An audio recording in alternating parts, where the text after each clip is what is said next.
Bonjour et bienvenue à tous donc dans ce petit podcast ou même gros podcast hors série du Geekcast sur geek-actu.fr. Aujourd'hui on va faire un podcast spécialisé sur la carte mère. Alors j'ai demandé sur Twitter, on m'a dit que ça intéressait les gens, donc j'ai décidé de le faire. Alors là devant les yeux j'ai une carte mère, on va dire milieu de gamme. C'est une carte mère Asus qui est une très bonne marque. Donc aussi oui, dans ce podcast je vais essayer de vous expliquer comment bien choisir une carte mère, surtout en fonction de son usage. Alors là, comme je vous l'ai dit, j'ai une carte mère Asus, carte mère aussi appelée mainboard ou motherboard. Et donc, il y a plusieurs tailles. Alors, en fonction du boîtier dans lequel vous la mettez, donc il y a des boîtiers qui sont plus petits que d'autres, ou donc il faut une carte mère plus petite. Et en général, on choisit plutôt le boîtier en fonction de sa carte mère, pas du tout l'inverse, parce que plus la carte mère est petite, en général, moins elle est performante. On va dire que pour l'instant, actuellement, les tailles les plus utilisées sont UATX ou plutôt micro ATX. C'est cette taille-là, hein. Il y en a des plus grandes qui étaient surtout beaucoup utilisées sur les anciens ordinateurs d'il y a quelques années. Bon, maintenant, c'est surtout cette taille-là que vous trouverez dans le commerce. Vous trouverez peut-être un peu plus petit, aussi un peu plus grand, mais c'est surtout cette taille-là. Donc, on va commencer par le socket. Alors le socket, c'est le support du processeur, l'endroit où vous mettez le processeur. Alors sur celle-là, c'est ici le socket. C'est cette petite partie métallique quand on appuie ici, hop, on l'ouvre. Donc ça, c'est un socket qu'on appelle LGA 775. Donc il est fait pour les processeurs Intel déjà, Intel obligatoirement, parce qu'on ne peut pas utiliser un socket fait pour les Intel avec des processeurs AMD, hein. Bien sûr que non. Donc, là, par exemple, j'ai un petit Celeron dual core sous les yeux. Ok. Donc, par exemple, ici, il y a un détrompeur pour bien le mettre dans le bon sens, sans se planter, sans l'abîmer. Ok. Donc, je vous disais là, c'est une référence de socket. Donc, le LGA 775, vous pouvez mettre des Celeron duo, des dual core, des corps de duo et des corps de quad. Attention, les i7, i3, i5 ne sont pas prises en compte par cette technologie. C'est une technologie qui est assez milieu de gamme puisque ce sont des processeurs qui tournent entre 50 € pour les plus basiques jusqu'à 150 € on va dire sur le 775. Donc voilà, il faut faire très attention, c'est pour ça que je l'ai mis sur un Kleenex. Voilà. Alors, les processeurs, les sockets Intel, donc par exemple le 775, alors pas trop pour les AMD, mais ils doivent être alimentés en plus. C'est-à-dire que vous alimentez la carte mère ici, mais il faut aussi l'alimenter ici, uniquement pour le processeur. Donc pour le processeur, on met un ventirad par-dessus. Alors là, j'en ai un avec. Ça c'est vendu avec le processeur. Le processeur est dans une version avec le ventirad. Donc c'est un ventilateur spécial pour le processeur que vous posez dessus et qui se branche ici. Donc là, je ne vais pas le visser ni le brancher. C'est juste pour vous montrer. Donc ça, c'est pas vendu avec la carte mère. En moment, je vais vous parler des différents chipsets. Les chipsets sont les éléments qui permettent de faire fonctionner par exemple le son, le réseau ou le graphisme. Avant, il y a quelques années, quand on utilisait un ordinateur et qu'on en construisait un, il fallait brancher une carte graphique obligatoirement pour que votre ordinateur affiche quelque chose. La carte mère ne gérait pas du tout ça. Pareil pour le son, il fallait obligatoirement avoir une carte son, sinon l'ordinateur ne sortait pas de son. Alors que maintenant, comme c'est plus évolué, les cartes mères ont d'origine par défaut des chipsets graphiques. On va commencer par les graphiques qui sont alors là sur celle-là c'est un chipset graphique AMD Intel, mais donc il y a des cartes mères plus haut de gamme avec des meilleurs chipsets graphiques. Donc par exemple, si vous faites de la bureautique, de l'internet, pas besoin de s'acheter une carte graphique à 250 €. Le chipset graphique de la carte mère fera amplement l'affaire. Alors pareil pour le son. Avant, avec le son, comme je vous l'ai dit, il fallait obligatoirement une carte son à brancher par-dessus en plus pour pouvoir avoir du son. Et bien aujourd'hui, c'est tout simple. Il y a un chipset de son qui est inclus dans la carte mère et qui vous permet de ne pas avoir de carte son et que ce soit directement intégré. Alors vous allez me dire, oui, mais si je veux faire un peu plus de son, que j'écoute beaucoup de musique, c'est mieux que j'ai une carte son. Et alors pas du tout. On peut toujours acheter des cartes son, sauf qu'il n'existe plus de cartes son bas de gamme. Maintenant, les seules personnes qui mettent des cartes son sur leurs ordinateurs, sur carte mère en plus, sont des gens du milieu professionnel audiovisuel. C'est-à-dire que par exemple un studio de musique qui ont des ordinateurs auront besoin d'une largement meilleure carte son et qualité audio que un utilisateur lambda comme moi, vous, ou voilà. C'est donc en général, on n'a pas besoin, à moins que vous ayez un studio dans votre salon, ça sert à rien. Donc après, au niveau des connexions, alors ça c'est ce qui apparaît derrière votre ordinateur. Donc là vous avez les différentes sorties audio. Donc entrée ligne, entrée microphone, et là c'est prise casque. Ici vous avez 4 ports USB, donc vous pouvez étendre avec des prises ici pour rajouter des prises USB si on en a besoin de plus, parce que 4 c'est quand même assez limité on va dire. Dans les cartes mères récentes, il y a des ports USB qui incluent l'USB 3. Donc l'USB 2 c'est la version que tout le monde a sur les ordinateurs portables ou fixes actuellement. Et la 3 est en train de débarquer et offre des débits largement supérieurs. Sauf qu'elle est assez freinée cette nouvelle technologie par Intel qui n'est pas encore prêt à l'USB 3.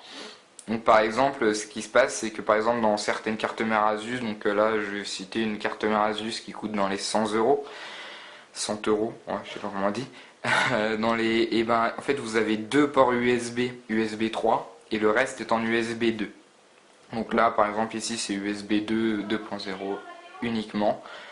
Ensuite vous avez le port Ethernet RJ45, bon, puisqu'il y a le chipset réseau intégré dedans. Donc voilà, aucun problème, pas besoin de carte réseau, sauf si vous voulez faire par exemple du Wake Online, qui vous permet d'allumer et d'éteindre votre ordinateur à distance. Bon, une carte réseau, à moins que votre ordinateur vous a servi en serveur, une carte réseau n'est pas indispensable. Ou sinon si vous voulez le faire Wi-Fi. Mais bon, en général, c'est pas très important. Prise VGA, classique. Si vous avez une carte mère de meilleure gamme, vous aurez peut-être un port HDMI. Voilà, très bon. Si vous voulez brancher à votre télé ou à un écran HDMI. Prise PS2, clavier souris. Même si maintenant beaucoup de claviers de souris se branchent en USB, même sur les hauts de gamme, ça reste toujours. Ensuite, il y a les slots de mémoire. Alors ici, c'est une carte mère qui gère la mémoire en DDR2. Bon, maintenant, par exemple, sur les sockets 1156, je crois, elle gère 1156 qui gère le i7, i5, i3. Vous avez surtout du DDR3. Alors DDR3, on se dit, ouais, si je prends une carte mère à 100 euros, DDR3, les barrettes de mémoire vive vont me coûter beaucoup plus cher. Il faut vous dire que pour le DDR3, on va dire, je vais prendre sur un exemple sur le magasin, je crois Surcouf vers Doménil.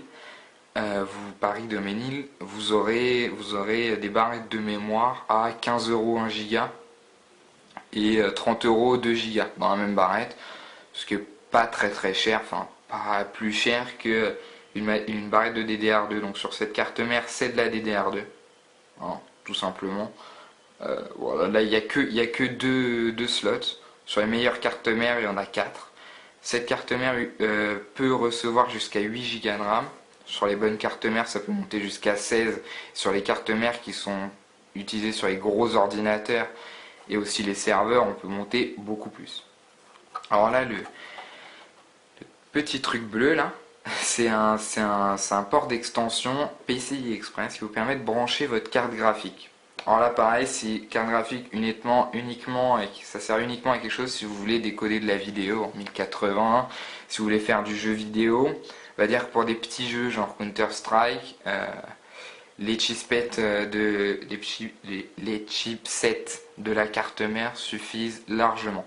Mais après, quand même, on se sert beaucoup des cartes graphiques. Donc là après, choisir une carte graphique, peut-être que ça fera l'objet d'un prochain podcast. Bon, il y a différentes gammes de prix. Ça, donc voilà, j'ai dit en PCI Express. En dessous, il y a la pile de l'horloge, ce qu'on appelle. Si vous avez des problèmes avec votre ordi, que vous tombez sur des forums qui vous disent d'enlever et de remettre la pile de l'horloge, en fait, c'est tout simplement elle porte ce nom-là, puisque c'est grâce à elle que l'horloge interne est toujours réglée, même si elle est hors tension. C'est-à-dire que là, même si rien n'est branché autour de ma carte mère sait quelle heure il est. Si on la retire, je vais pas le faire parce que ça va faire le bazar, mais si on la retire, bah, ça va remettre l'horloge à zéro, et ce qui permet on va dire, de résoudre quelques problèmes lorsqu'on a des problèmes avec son système d'exploitation. Bon, sur PC surtout, moins sur Linux. Voilà. Alors là, il y a aussi des... Donc ici, comme je vous ai dit tout à l'heure, pour brancher des USB, par exemple, si votre boîtier comporte des prises USB en façade, et ben vous aurez des fils à brancher ici. Donc là, sur cette carte mère, comme elle est bas de gamme, il n'y en a que deux. Donc je peux rajouter 4 ou 6 ports, on va dire, à peu près. Plus 4 ici, franchement, ça suffit largement.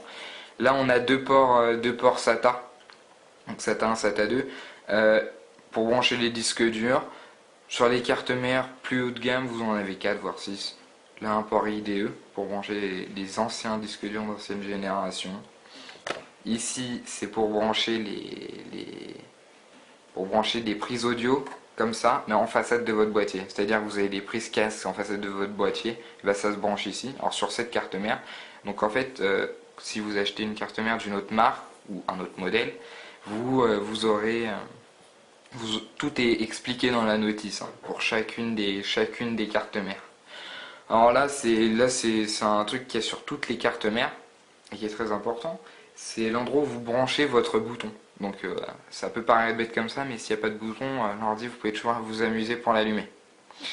Donc voilà, pareil, c'est expliqué dans la notice, dans quel ordre, parce que voilà, donc là j'ai un bouton sous la main, un petit bouton. Et en général, on a 4 fils. Donc ça, en général, c'est mis dans un boîtier. Donc là, j'ai retiré du boîtier, mais il est mis dans le boîtier. Et vous avez des fils qui pendent dans votre boîtier. Et donc là, par exemple, Power SW. Donc vous le mettez. Moi, je sais que par exemple, sur ma carte mère, c'est ici qu'on le met. Et voilà, hop, vous appuyez, ça s'allume. Donc voilà, après, à voir dans votre notice. Ensuite, on va terminer par le port d'extension. Donc le port d'extension vous permet par exemple de brancher une carte réseau, une carte qui rajoute des ports USB. Alors ça c'était surtout utilisé dans les anciens ordi, mais bon maintenant comme il y a ces prises là, c'est plus très utilisé. Voilà, donc maintenant pour terminer, on va essayer de réfléchir quelques secondes sur comment choisir une carte mère. Alors c'est simple, déjà ça dépend de votre utilisation. Si votre utilisation est jeux vidéo, déjà il vous faudra en général il vous faudra plus de 2 slots de mémoire. Certaines cartes mères offrent plusieurs sockets, surtout pour les serveurs, mais bon, aussi pour d'autres jeux vidéo et tout ça. Plusieurs sockets qui vous permettent de mettre plusieurs processeurs. Donc si vous avez par exemple 4 processeurs de 4 cœurs, on va dire que ça va pas mal dépoter. Il y a aussi des cartes mères qui ont 2 ports PCI Express qui vont vous permettre de brancher 2 cartes graphiques. Alors là, pareil, c'est pour les grosses utilisations, pour les gros jeux vidéo de bois. Bon, moi personnellement, je n'avais pas l'utilité, c'est pour ça que j'ai une carte mère assez bas de gamme. Mais voilà. Ok, comment finir voilà, on va dire que les caractéristiques principales pour choisir sa carte mère, c'est l'utilisation que vous allez en faire. Si c'est pour la musique, un 775 de chez Intel fera largement l'affaire. Pour aller sur internet, ça fera largement l'affaire. Par contre, si vous faites par exemple du traitement de vidéos, traitement de photos et tout ça, il faudra quelque chose qui calcule un peu plus vite. Donc là, un petit i7 ce sera bien. Du coup, ce sera un socket 1156. Donc tout ça, je vais vous l'expliquer, je vais vous le mettre dans l'article, les références. Voilà, puis après, le chipset graphique ne sert à rien si vous branchez une carte graphique. Voilà, donc ça, on s'en fout. Pareil, si votre carte mère est HDMI, n'est pas HDMI comme ça, mais que vous mettez une carte graphique HDMI, au final c'est quand même HDMI. Donc voilà, si vous par exemple, ça sert à rien d'acheter une carte graphique uniquement pour avoir de l'HDMI si vous avez déjà un port HDMI. Parce que ça fonctionne très bien d'origine sur la carte mère. Donc si vous avez des questions, je vous invite à laisser des commentaires sur Dailymotion ou sur Geek Actu. donc geek-actu.fr. Et donc voilà, je pense que c'est tout ce que j'avais à vous dire. Ciao!